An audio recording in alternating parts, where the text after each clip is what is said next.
আসসালামু আলাইকুম ওয়া রাহমাতুল্লাহি তাআলা ওয়া বারাকাতুহু।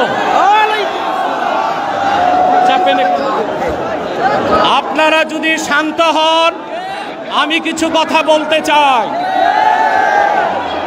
আজকে নির্যাতিত নিপীড়িত ফিলিস্তিনি মুসলমানদের স্বাধীনতার দাবিতে শত প্রতিবন্ধকতার পরেও আপনারা যে উপস্থিত ঘটিয়েছেন আজকের এই ঢাকা শহরে, যদি কোনো বাধা না আসতো তাহলে সরোয়ারদের মতো 10টা উদ্যানেও মানুষ জায়গা দেওয়া যেত না।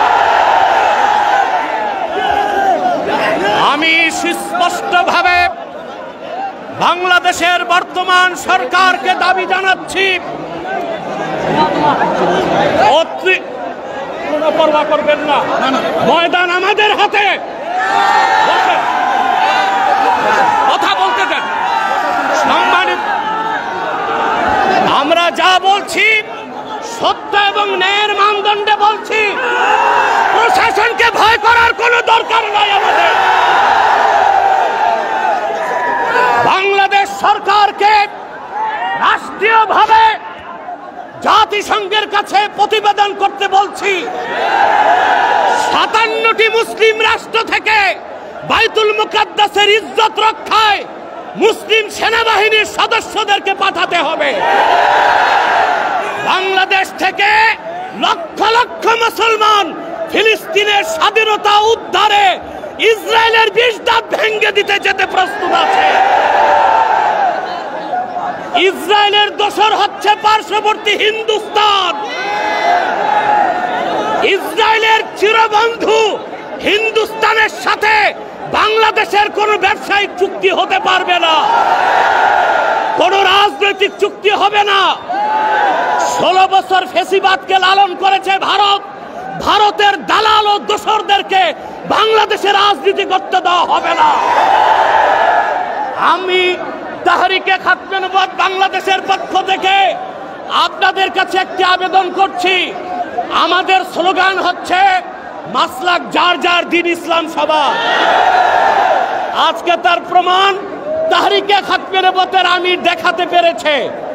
সম্মানিত সুধী, আমি একটি আহ্বান করছি, কুখ্যাত কাফের কাদিয়ানীদেরকে রাষ্ট্রীয়ভাবে অমুসলিম ঘোষণার দাবিতে সকল মাসলাকের মুসলমানের নেতৃত্বে তাহরিক সরওয়ার দিতে বাংলাদেশের ইতিহাসে বৃহত্তম মহাসমাবেশ করতে চায়। কারা কারা প্রস্তুত আছেন হাত তুলে দেখান। আখির দাওয়ানা আনিল হামদুলিল্লাহি রাব্বিল আলামিন।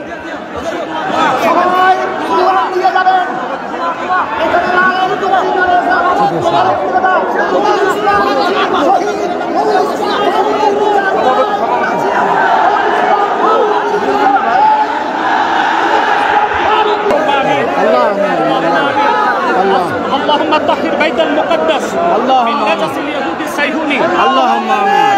اللهم دمر ديارهم.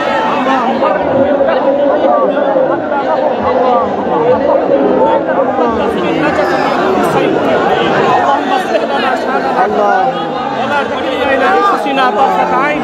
فاطر السماوات والأرض أنت ولينا في الدنيا والآخرة. آمين. توفنا مسلمين. آمين. اللهم ربنا ظلمنا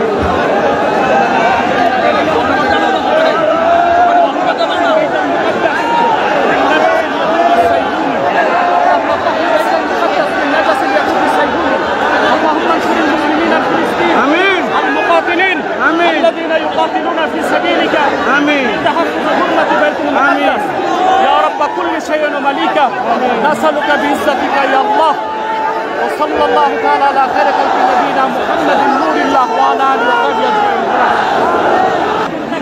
أجمعين. অত্যন্ত সফলতার সাথে লাখো জনতার উপস্থিতিতে শত বাধার পরেও আলহামদুলিল্লাহ আমাদের প্রোগ্রাম আজকে সফল হয়েছে এবং সুশৃঙ্খলভাবে আমরা প্রত্যাশা করি প্রশাসন সর্বোচ্চ সহযোগিতা করবে। সুশৃঙ্খলার সাথে জনগণ ফিরে যাবে নিজ নিজ অবস্থানে।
দেওয়া